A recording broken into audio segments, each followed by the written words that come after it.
Hello दोस्तों, bat runs नमस्कार। मैं दीवान सिंह। आज रक्षाबंधन है और मैं अपने और अपने परिवार की ओर से मेरे सभी व्यूअर्स को उनको उनके परिवार के लिए रक्षाबंधन की शुभकामनाएं पेश करता हूं। दोस्तों, आपको पता है कि बैंक पेंशन अपडेशन जो 31 साल से पड़ा हुआ है उसके लिए पैसे नहीं है, लेकिन बैंक के प्रॉफिट को पीएलआई के नाम पर बांटने के लिए बड़े बड़े अधिकारियों में इनके पास पैसे हैं। और इसी लड़ाई में ये दलाल लोग, जिनका लीडर है ये लुंगीवाला वेंकटाचलम, इसी के ऊपर नेशनल कन्वीनर जयंत शुक्ला साहब ने एक लेख लिखा। भाई मुझे बहुत पसंद आया और मैं तो ये मान के चलूंगा कि शुक्ला साहब ने वेंकटाचलम और उसकी पार्टी को एक रक्षाबंधन का शुभकामना का संदेश भेजा है और साथ में उन अधिकारियों को जिनको एक ही झटके में एक साल की सैलरी दे दी गई एक्स्ट्रा। अब समझ में नहीं आता कि भाई इनके जो पे स्केल्स हैं वो किस काम के हैं, क्या कॉन्ट्रैक्ट पे हैं या फिर ये कमीशन मिलता है इनको। पीएलआई जितनी बहुचर्चित होती चली जा रही है, अब ये विवाद का विषय बनने के ओर बढ़ रही है। अब पता नहीं कौन से ऐसा नियम में कि इंडस्ट्रियल डिस्प्यूट एक्ट में और किसी एक्ट में है ये जो पीएलआई का मुद्दा है कि डिस्ट्रिब्यूट कर लिया और पैसे को बांट दिया। आगे आने वाले दिनों में हम आशा करते हैं कि ये डीएफएस में अधिकारियों को मिलेगी, ये वित्त मंत्रालय के अधिकारियों को भी मिलेगी, जो बैंक तो उनके ही, उनका ही पैसा है। और हो सकता है आरबीआई के अधिकारी उनको भी ये मिलना शुरू हो जाए कि वो रेगुलेटर्स हैं सारे के सारे। खैर एनीवे, मैं नेशनल कन्वीनर जयंत शुक्ला साहब का जो राखी का संदेश है जो वेंकटाचलम को भेजा है खास करके, और ये जो बंदरबांट हुई है पीएलआई की, उनको जो राखी का संदेश भेजा है, तो मैं तो राखी की बधाई समझूंगा। इस संदेश को मैं पढ़ के बता देता हूं। Forum of bank pensioner activists. लुंगीवाला क्यों मानता है कि बैंक कर्मी बेवकूफ़ हैं। हड़ताल ये सुनिश्चित करने के लिए कि 13वें समझौते में देरी हो और बड़ी लेवी वसूल हो। बड़ी बैंक यूनियनों आईबॉक, एनसीबीई और एआईबीए की भावी हड़ताल की गहमा गहमी उनकी हताश को छुपाने के लिए कोशिश बड़े षड्यंत्र के रूप में देखा जा सकता है। यूनियनों की निगाहें कहीं और निशाना कहीं और है। इस हड़ताल के भौकाल का 5 दिवसीय बैंकिंग या पीएलआई से कुछ लेना देना नहीं है। दोनों मामले यूनियनों के खुद के अपने प्रोडक्ट हैं और वे इसकी असलियत को भली बात जानते हैं।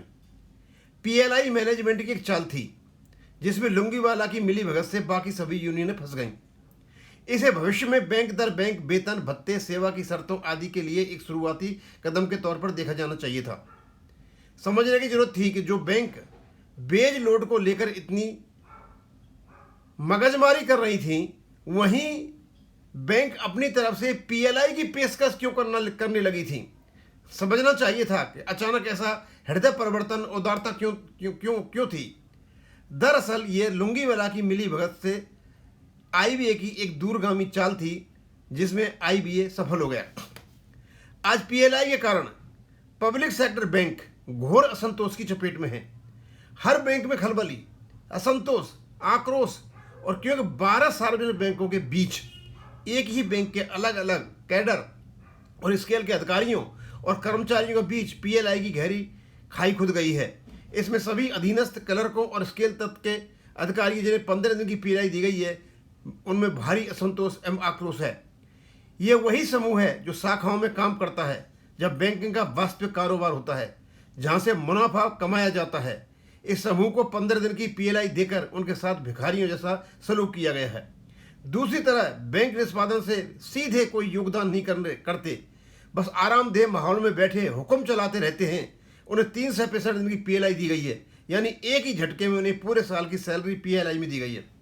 जब बैंक कर्मियों को तुलनात्मक वेतन सुविधाएं देने के लिए पैसा न होने का रंडा पर रोया जा रहा हो, जब 38 वर्षों से पेंशनर्स, फैमिली पेंशनर्स अपडेट न की गई हो, लोग सेवानिवृत्ति पर बनी पेंशन पा रहे हों, जब रिटायर्ड के लिए कल्याण निधि का 25% धन का प्रावधान होने के बावजूद स्वास्थ्य बीमा न दिया जा रहा हो और 7 लाख से ज़्यादा पेंशनर स्वास्थ्य सुरक्षा के अभाव में बीमारी की जद में हों, वहाँ 10% कार्यपालकों को पूरे साल का वेतन पीएलआई के नाम पर दिया जा रहा है, तो आक्रोश होना स्वाभाविक है। यह असंतोष एवं आक्रोश यूनियनों की देन है और अब इसके बहाने वे अपने मूल मुद्दे को साधने की कोशिश कर रहे हैं।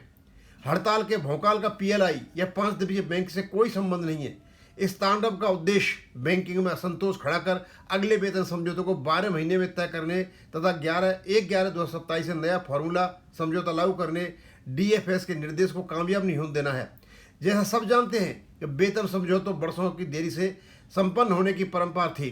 पिछली बार वित्त मंत्रालय के दबाव में 12वां वेतन समझौता 9वां संयुक्त नोट 14 महीने की देरी से हुआ। इसे लटकाने की पूरी कोशिश हुई लेकिन कामयाबी नहीं मिली।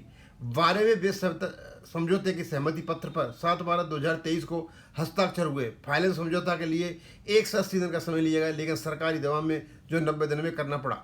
विलंब से हुए समझौते पर बड़ी बकाया राशियां और उस पर 4% की लेवी का फंडा सभी जानते हैं क्योंकि सभी इसके भुक्तभोगी हैं। 11वें समझौते में 37 महीने का एरियर बना था, करोड़ों की लेवी वसूली गई। 12वें समझौते की लेवी में अड़ंगा खड़ा हो गया और अब 13वें समझौते में एरियर का अस्तित्व समाप्त देखकर लुंगीवाला एंड कंपनी रातों की नींद का तैन गायब हो गया है। इसलिए बार बार हड़ताल की बातें हो रही हैं। ऐसी धोखेबाजी वाली चालों से असलियत की छिपाया नहीं जा सकता। बैंकिंग सेक्टर जरूरी सेवा कानून एसेंशियल सर्विसेज एक्ट के दायरे में आता है। वैसे भी एक दिन की हड़ताल का कोई असर नहीं होता, यहाँ तक कि लगातार 3 दिन हड़ताल से भी कोई खास स्थिति पैदा नहीं होती है, क्योंकि कई बार बैंक छुट्टियों के कारण लगातार 3 दिन तक बंद रहते हैं। जहाँ तक अनिश्चितकालीन हड़ताल का बात है, हमें नहीं लगता कि बैंक कर्मचारी इतने ना समझें कि देश विरोधी गतिविधियों में शामिल होकर बुरे नतीजों का सामना करना पड़ेंगे। जे शुक्ला, नेशनल कन्वीनर। दोस्तों, शुक्ला साहब ने वो बातें कह दी इसमें जो बैंकों की दशा सुधारने की तो बात करी है, लेकिन खास करके उनने जो अटैक किया है, एक तो ये जो दलाल लोग हैं, ये दलाली जो करते रहते हैं 4% की लेवी की, मतलब बैंक वालों का काम नहीं होने दे रहे हैं। और दूसरा उन्होंने जो कटाक्ष किया है पीएलआई पर, समझ में नहीं आता किसी के भाई ये पीएलआई है किस बात की। चलो 15-20 दिन की देते हो तो बात समझ में आती है, और वास्तव में जो लोग करते कुछ नहीं है, प्रॉफिट की बंडरबांट हो रही है। परफॉर्मेंस केवल ब्रांचों में होती है, स्केल थर्ड के मैनेजर्स वगैरह होते हैं और नीचे कर्मचारी ब्रांचों में होते हैं, उनको 15 दिन की, और जो आरामदेह एसी में बैठे रहते हैं उनको 1-1 साल की सैलरी दी जा रही है। क्या हो रहा है इस देश में? जस्ट ऐसे ही है जैसा अभी कुछ देखा कुछ दिन पहले कि 22,000 करोड़ रुपये को 6,000 करोड़ रुपये में माफ़ कर दिया गया। अब मैं ज़्यादा नहीं कहूँगा, मैं तो यही मान के चलूँगा कि अच्छा खासा नेशनल कल में जे शुक्ला साहब ने बहुत बढ़िया राखी भेजी है लुंगीवाला के लिए। अब यहीं ख़त्म करूँगा। थैंक यू, धन्यवाद।